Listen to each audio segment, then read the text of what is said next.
Welcome back to the broadcast. You're watching KTN Prime. Many thanks for staying with us. So today, a Jubilee party has resolved to change its leadership inside the Senate.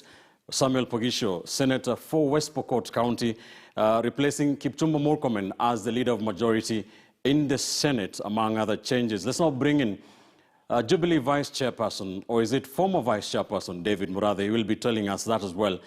To tell us more on what's happening there, he's joining us live right now. Thank you, sir, for joining us on KTN Prime. Kenyans have been following events of the last 12 hours, leaving them, some of them dumbfounded. What just happened today, sir? Well, you can call it the night of the long knives. It was coming, and people felt like we were taking too long, that it should have come sooner. There's been a lot of impunity. There's been a lot of disloyalty. There's been a lot of insubordination. And there's been open hostility and insults to the person of the party leader. And there has been disobedience towards the party policies and programs. And at some point, something had to give. And it has happened today. Would you still say that there is a political party in Kenya today called the Jubilee Party? Oh, yes. The Jubilee Party is getting bigger and better. We are attracting a lot of new friends and coalitions. We have just formalized the coalition agreement with KANU. And we need to make this point very clear, that we had a pre-election coalition agreement with KANU. And KANU endorsed the president, Uhuru Kenyatta, in 2017. They had a delegate conference which endorsed those resolutions. All right. We were supposed to register that coalition with the registrar of political parties. For some reason, that didn't happen. So what we have done now is just to formalize an existing coalition arrangement. Only this time it's now a post-election coalition agreement. So you just formalized that agreement? Yes. All right. The other half of the Jubilee Party says that that coalition with KANU is null and void because it was not ratified by the Jubilee Party's National Executive Committee, NEC. What do you say to that? They need to read the party constitution, particularly the duties of the party leader, Ben. And the section that allows the party leader to engage in coalitions is Article 9. Article 9 of the Constitution. It gives the party leader power to enter without reference to anybody, the power to enter into coalition with any other party. And it is actually Article 9(8),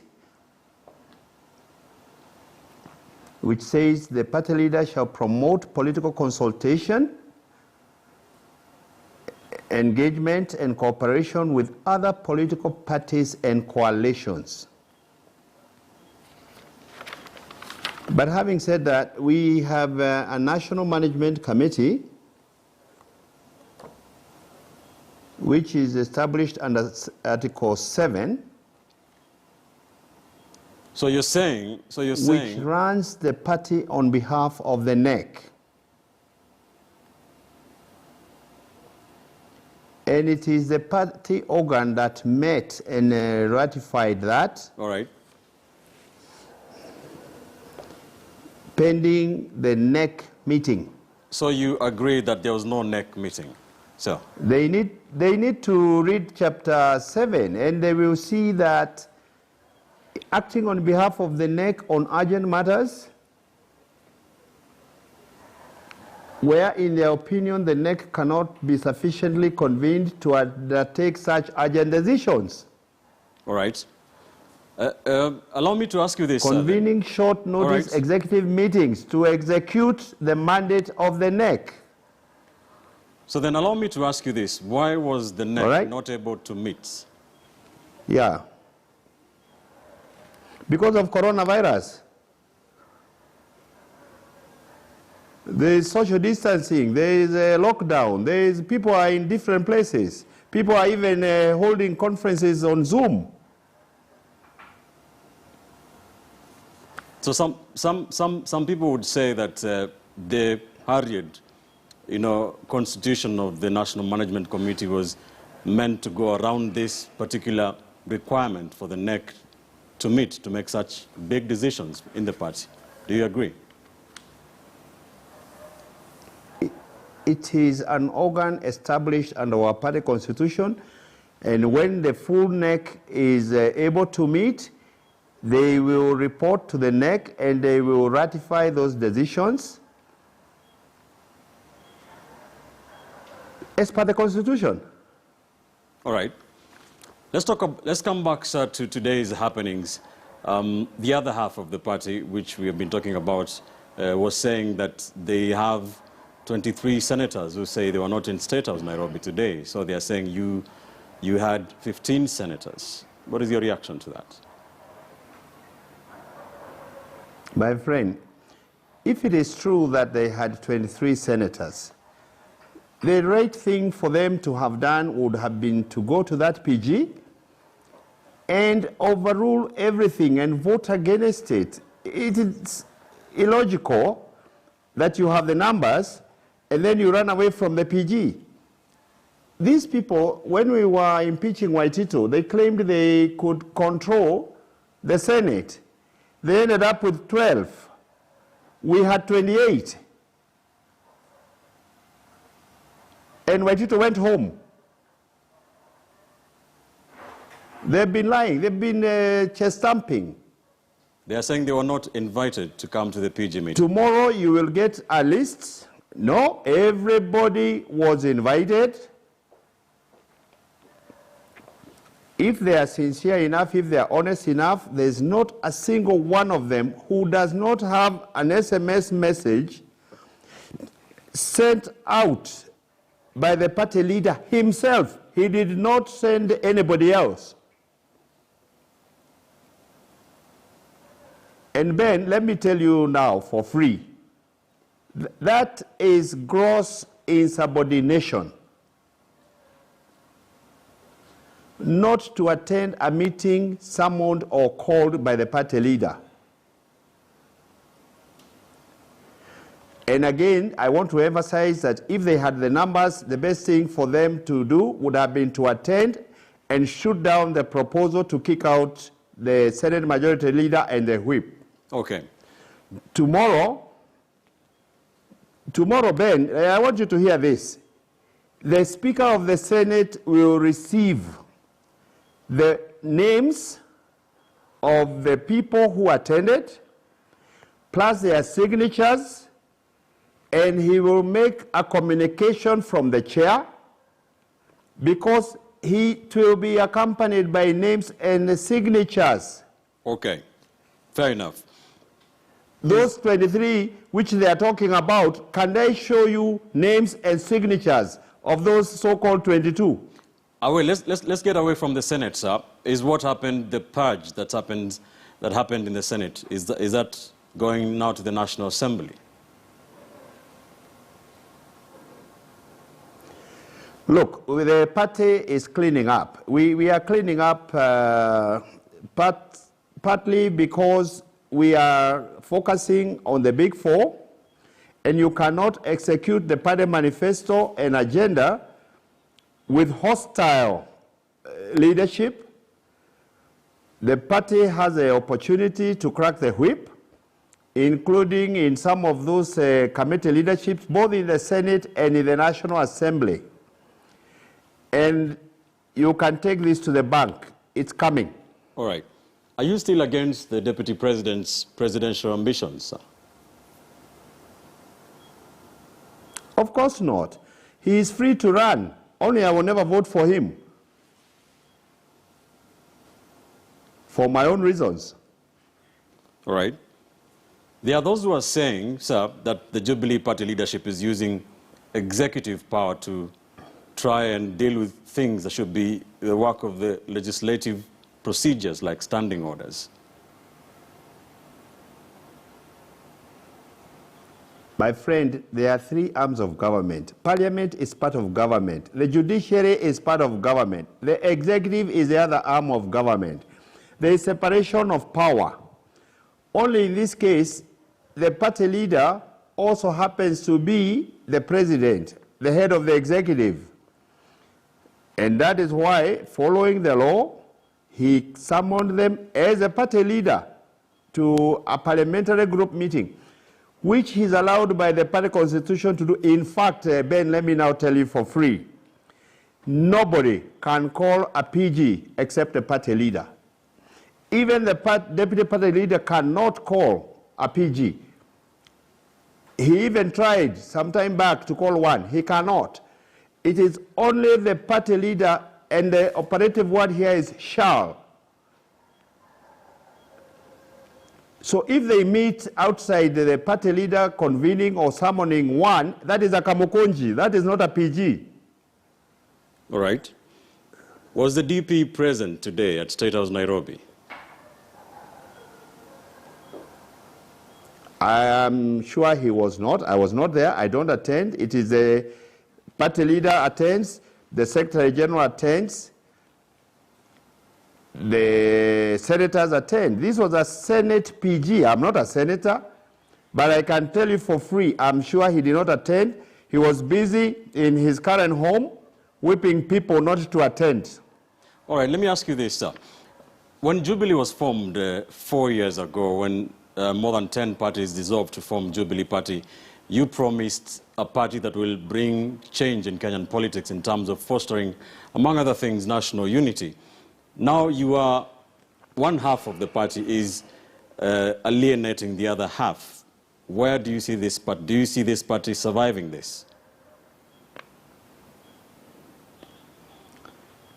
When the president reached out to Deputy President William Ruto and they formed the government in 2013, that handshake made sure there is no post-election violence in the Rift Valley.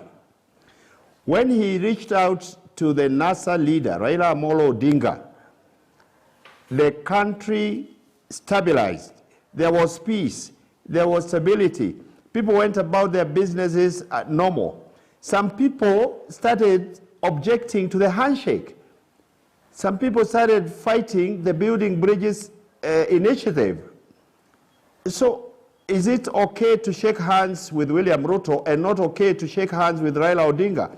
Raila Odinga controls half of this country and Uhuru Kenyatta controls the other half. What is wrong with Uhuru reaching out to the leader of the opposition to stabilize this country? We are not alienating anybody.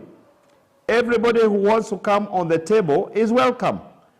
You heard the Wiper leader this morning saying he is also talking to his party to have a cooperation arrangement with Jubilee. Jubilee is getting bigger. And remember, Ben, the president's biggest legacy is to leave a united country. And you cannot. What is wrong with bringing KANU? KANU is from the Rift Valley. All right. And they are opposing Jubilee having a coalition with KANU. Who is against bringing the whole country together? All right. Is it us or is it them? Let me ask you this, sir. If the president cannot leave a united party, how can he leave a united country? Listen, Ben, these are political formations. When they took KANU in 2002, the president formed the National Alliance, CNA. Even this Jubilee can transform into a bigger, more united party. We can have a new formation which has Wiper there, it has ODM, it has ANC, it has Chama cha Mashinani, KANU.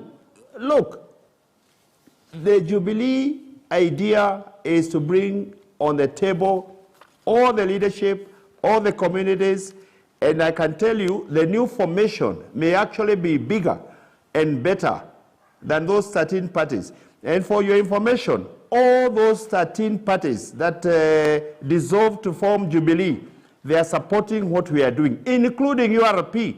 The chairman, Barashir, is a signatory to endorsing what the party is trying to do. All right, let me ask you one final question, sir. And it's a question that I asked you earlier, but you did not answer it. What has been happening has been referred to by many people using the phrase divorce proceedings of the Jubilee Party. Do you believe that is indeed what they are? Ben, when you go to marry a woman, you do it in church, and you take vows before God and before man, and you say, till death do you part. When you then discover that the relationship is no longer tenable, people divorce. And it might not be the fault of the husband. It might be the wife who is tanga-tangaing all over the marketplace with young boys. All right. Final question. I don't know how to refer to you as a vice chairperson or the former vice chairperson. Are you still the vice chairperson of Jubilee Party? Because you resigned at some point. It is true I'm the vice chair because the changes were not effected. When you resign to the appointing authority, and the appointing authority replaces you. So when the Secretary General went to ask for extension of time for the interim officials, they needed to get the updated list of the party officials, and voila, my name was still there as the vice chair, meaning my resignation was not accepted by the appointing authority. What about the reasons for your resignation? Have those circumstances changed? Nothing has changed. I said my staying in that party with the deputy president was untenable. Right now, even in cabinet, you found the deputy president saying how there were people who are trying to kill him, and they are sitting on the same cabinet. Although I'm told nowadays he even skips cabinet meetings. Right now, we are lucky we are doing social distancing, so I can still do my job from remote. All right, thank you, sir, for your time tonight on KTN Prime. David Murathe, Vice Chairperson of the Jubilee Party, talking to us about the latest.